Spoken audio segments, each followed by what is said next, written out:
good businessman. Nagre-research ka, nagtatanong pa din kung saan, paano halimbawa maganda. Kung tatayo ka ng lugawan, kung tatayo ka ng ganong negosyo, tanong mo muna yung in and out of that business. Kung basta papasok ng isang negosyo, napupuhunanan mo ng malaki, pero ikaw mismo hindi mo alam kung paano yun. Tama? Gusto mo magtayo ng nursing home.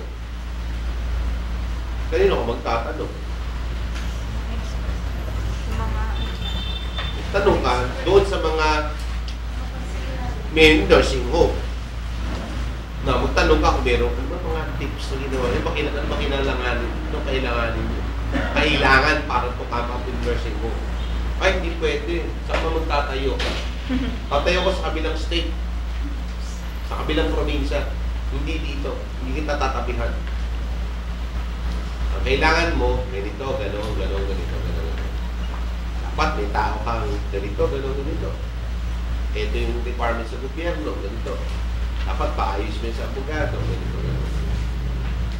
Pero kung sabihin mo, wala kang kaalaman, magsisimula ka sa basic.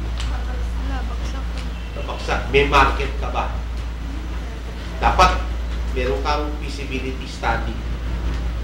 Alam niyo yung feasibility study?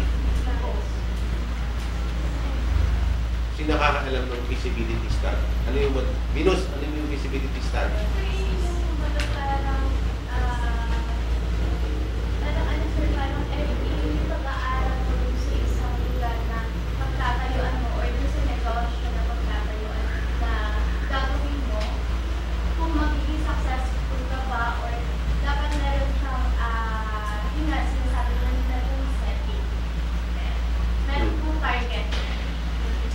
Target market.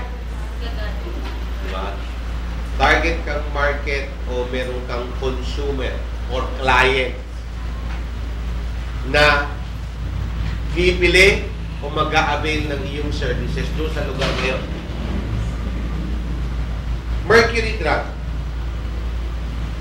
Bago magtayo ang mercury drug ng isang mercury drug, tinitingnan niya yung lokasyon. Yung number of population. Malapit ba sa ospital? Malayo sa ospital? Matao ba yan o wala? Miski Jollibee, McDonald's. Meron bang McDonald's, Alfonso? Sa Mendez? Wala pa rin. Sa Crossing? Sa Bailen. Meron naman sa Bailen?